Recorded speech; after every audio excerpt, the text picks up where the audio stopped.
BJ Mafia was popping. We have a Week 17 showdown between two big cats. The 8-7 Jaguars are going to be playing host to the 2-13 Carolina Panthers. And while on paper this might look like a very boring matchup, and it very well could be, the Carolina Panthers, you get to see the progression and the continuous development and growth of Bryce Young in this game after he put together the best performance of his young career so far in that 33-30 loss to the Green Bay Packers. I don't know why I couldn't say that. And then for the Jaguars, yes, you're playing the last home game of the regular season in 2023, but you also do not have Trevor Lawrence, who's going to be missing the first start of his NFL career. That's going to insert CJ Beathard into the starting lineup. We'll go ahead and we'll talk about that here momentarily. But Jags fans, Panthers fans, before I actually go ahead and talk about this matchup on both sides of the ball, if you guys please could go ahead and drop me a thumbs up, hit that subscribe bell to stay tuned for more Jaguars content that I do here on YouTube. And make sure you guys also go ahead and follow me on my socials, especially on Twitter. I'm very active and I'm on there every single day. The link tree will be in the description down below, so you guys can go ahead and check that out. But let's go ahead and actually talk about the injury report when I get into this matchup. Now let's take a look at Carolina and what they got stacked up on the injury report so far. As of right now, they've listed Ike Ekwonu, J.C. Horn, Frankie Louvu, and Marquise Hayes as all questionable for this game, and they've already listed Troy Hill as out. When I talk about Jacksonville, which I'll get into Trevor Lawrence in a moment, both Zay Jones and Cam Robinson are listed as questionable for this game. I expect both of these guys to be a game time decision to get back out there onto the field, and obviously Cam Robinson being elevated off of the reserve and injured list. That is a huge boost for this Jaguars offensive line, who has been porous all season, and especially because CJ Beathard is a stationary quarterback. Now, let's actually talk about Trevor Lawrence very briefly with this. Am I sad that I'm not going to be able to see Trevor Lawrence out there? Of course. But this guy's been nicked up and banged up all season long. If the Jaguars are going to make the playoffs, which is still circumstantial as of right now, they need Trevor Lawrence to be healthy and to be playing basically at closest thing to 100%. He's been dealing with a knee injury, the ankle injury, a shoulder injury. He's been in and out of concussion protocol. You need him to be healthy. I care about the health and the safety of my players, and so does the team and the medical staff. They need to sit him down, let him rest this one out, regardless if it comes in a winning effort or not. Trevor Lawrence's health and safety is the most important thing. I trust CJ Beathard. He's proven it in San Francisco. He's stuck around for a long time. He's a proven veteran. He can go in there and he can get the job done somehow, some way, even with this porous offensive line. But let's actually go ahead and really get into this matchup. I want to talk about Carolina's defense first and foremost, and a couple of things with Carolina as a team. Obviously, we saw Frank Reich get fired midway through the season. It feels very much like an Urban Meyer situation where you take a number 1 overall pick in Bryce Young. Frank Reich, the head coach, comes in as a first-year head coach of this team, and he gets fired halfway through the season. Now, I'm not really comparing Frank Reich to Urban Meyer in their situations. I'm just saying that it almost looks like the same trajectory, even though we know the Urban Meyer fiasco was just horrendous in Jacksonville. But getting back to Carolina's defense, which is going to be headlined by guys like Brian Burns, Derek Brown, this is one of the most underrated secondaries in all of football. When I take a look at guys like Deontay Jackson, Shaq Griffin, and CJ Henderson, guys that Jags fans are very familiar with, J.C. Horn, also guys like Von Bell, Jeremy Chin, not sure if I already mentioned these guys. Carolina's got a very underrated secondary, and they're currently ranked number 3 in the NFL in opponent passing yards per game, allowing their opponents just to throw an average of 176 yards passing per game. Defense has not been the issue with this Carolina Panthers team. Is it great? Is it perfect? Absolutely not. But they've got some solid pieces out there, and obviously the struggle of their offense to really go out there and produce this season on a consistent basis, that's expected with a rookie quarterback, and especially when he does not have all of the adequate pieces around him. When I take a look at guys like Tommy Tremble, DJ Chark, Adam Thielen's had a phenomenal season considering the circumstances. He's going to go over 1,000 yards. Miles Sanders, Chuba Hubbard. This team just doesn't have all the right pieces, and that's okay. That's why they had the number 1 overall pick, and it sucks that they don't have control over their number 1 overall pick going into this year's draft. But I believe in Bryce Young. For all the Panthers fans out there and for Jags fans that have been following me on this channel for a while, Maybe you've seen it on Twitter, maybe you haven't. I've been a firm believer that Bryce Young is the truth. He's a great quarterback. Yes, he's undersized, but I believe in his talent and his abilities. This is a multi-time Pro Bowler. He probably has all NFL type of talent somewhere in the future. And look, I still believe he can be the best quarterback of his class. I won't go too far deep into that conversation because CJ Stroud, when he's played this season, has been phenomenal.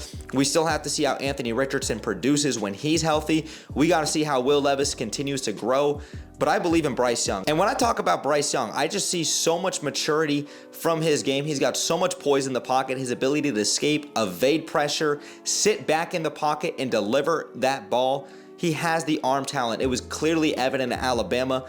I think he's a phenomenal player, right? I'm not saying it's got to be perfect. We've seen rookie quarterbacks struggle. Hell, Trevor Lawrence had a horrible rookie season. In the grand scheme of things, rookie quarterbacks are allowed to struggle. Get Bryce Young a coach, get him an offensive line, get him some real weapons, put a real team around him, and I think you're going to see Bryce Young be a very good quarterback. I went back and I watched that game versus the Packers last week. First of all, it sucks that they didn't get that snap off in time towards the end of the game when they could have potentially had a game-tying field goal when the ball went over the middle to Adam Thielen. He had a play right over to DJ Chark. I think it was right over on the right hash. He made an incredible play right before that play to Adam Thielen. But you see Bryce Young's development and his growth, his ability, like I said, to stand in the pocket, deliver the ball on a rope. He can read the defense, get the eyes from the safety to get them to move and to make the right reads, make the right plays. I believe in this kid, and I think he's phenomenally talented. That's all I want to say really for the Panthers right now. I think that they've got something good going for them, especially at the quarterback position. But let's actually go ahead and talk about the Jaguars. Now, I had the unfortunate pleasure of being in Tampa Bay last week for that Jags game. I had a friend hit me up, and she blessed me with some good tickets on Christmas Eve. Sure, did the Jaguars ruin my Christmas? But honestly, it was expected that the Jaguars were not going to win that game. Now, the Jaguars have to make amends this week. Despite not having Trevor Lawrence, the Jaguars have to go out there and take care of business versus a Carolina team that is the worst team in football according to their record. The Jaguars have to find a way to bounce back in front of their fans and 2023 on a good note. Getting Cam Robinson back and getting Zay Jones back more than likely is going to help this offense. Get Calvin Ridley into rhythm early. I'm not sure the kind of chemistry that CJ Beathard and Calvin Ridley have. You're going to have to get Travis Etienne going. Help alleviate some of that pressure off of Calvin Ridley, off of other skill position guys, and most importantly, off of CJ Beathard. You're going to need Travis Etienne to get back into form, get back into midseason form when we saw him getting into the end zone every single week. The poorest offensive line, the poorest play calling, and the lack of having a passing game, a vertical threat consistently, and lack of a run game has really hindered Travis Etienne, who's been one of the best backs, I think, in all of football, when he's healthy, when he's upright, and he actually has the circumstances around him. Flipping it over to the defense for the Jaguars, Baker Mayfield looked like Baker Brady last week on this Jaguars defense. He carved us up, and honestly, every quarterback has carved us up this season, it's felt like, for the Jaguars defense. Ever since we had the terrible towel situation, felt like everything's just really gone downhill from there. And obviously, I'm paraphrasing. Don't take that too seriously. But this Jaguars defense needs to step up. Mike Caldwell is on the hot seat, as is Press Taylor on the offensive side of the ball. The Jaguars pass rush has to take advantage of this Carolina's offensive line. Trayvon Walker, Josh Allen, they have to go out there and they need to take care of business and at least try to rattle Bryce Young, even though he's more than athletic and more than capable of evading pressure, stepping up into the pocket, and extending plays. They need to do a good job versus Bryce Young. The linebackers in that second level need to do a great job of wrapping up and tackling because that has been a key issue for the Jaguars, it's felt like, through a lot of this season. And in the secondary, I don't know if Tyson Campbell is going to be good to go for this game. I know he essentially got benched last week and Monteric Brown came in. But Tyson Campbell's got to be better. The secondary as a whole needs to be better. And collectively, this team is just not a well-oiled machine. They desperately need this win because the Jaguars, like I said, aren't just fighting to get a win. The Jaguars are fighting for their playoff hopes and their lives. The Jaguars can clinch the AFC South with a win versus the Panthers. And then on the flip side, if the Colts and the Texans lose as well, the Jaguars clinch this. So just got to take care of business. They've got to win this game, and I think that they will take care of business, but I expect Bryce Young to carve up this defense if I'm being completely honest with you. DJ Chark and Adam Thielen are going to have another great game like they had versus the Packers. I don't trust this Jaguars secondary right now. I don't trust this Jaguars defense right now. They're going to have to get back on track, and they're going to have to prove it to me in order for the Jaguars to go out there and make a statement victory.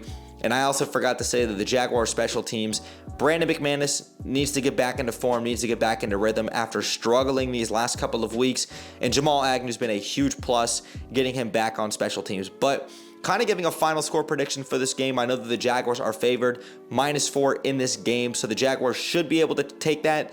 But I like the Jaguars to win this game 16-19. I don't think this is going to be a high-scoring game. I think it's going to be a low-scoring affair, but I think you're going to see Bryce Young put together another great game. You're going to continue to see that progression out of him.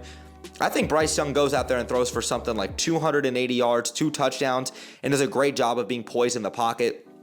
And I do think that the Jaguars will be able to create 1 turnover on defense. When I talk about the Jaguars offense, I think CJ Beathard does enough as a game manager. I think he gets the touchdown to Evan Ingram, and I do think that the Jaguars go out there and they just take care of business. It's not going to be a great game. It's not going to be a perfect game. It's probably going to be a sloppy game, but the Jaguars are going to go out there in week 17 and beat the Carolina Panthers 16-19. Jags fans, Panthers fans, please let me know your guys' thoughts in the comments down below. Give me some predictions for this game, and do you think that the Jaguars win this game, or do you think that the Panthers win this game? Give me a score prediction in the comments down below. But Jags fans, Panthers fans, if you guys enjoyed today's preview video, like I said, go ahead and drop me a thumbs up. Hit that subscribe bell to stay tuned for more Jaguars content that I do here on YouTube. And like I said, go ahead and follow me on my socials, especially on Twitter. I'm very active and I'm on there every single day. The link tree will be in the description down below, so you guys can go ahead and check that out. But thank you guys again for sticking around throughout the whole video. Brett James, aka BJ, I'm out, y'all. And like always, let's go Jags.